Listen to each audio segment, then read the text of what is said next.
আব্বাদের আর নওসাদের উত্তর দিতে হবে। ভাঙড়ে মুসলমান মারবে, দুই ভাই মারবে, উত্তর দিতে হবে।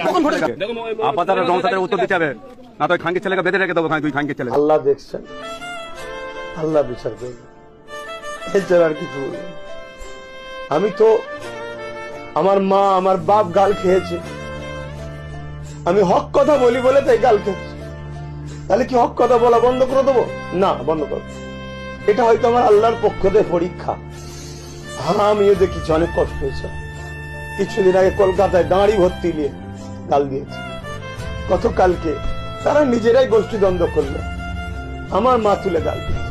তোর যদি আমাকে এতই মারা শখ যায়, তোদের ভাঙড়ে যখন যাই বেরো দিবি ডাইরেক্ট।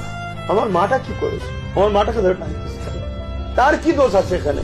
যদি তোর নজরে মনে হয়, তোদের নজরে মনে হয় আব্বাস খারাপ, আমাকে মেরে দে, কিন্তু আমার মাটাকে ধরে টানলি। তবে আল্লাহ দেখেছে, আল্লাহ বিচার করবে।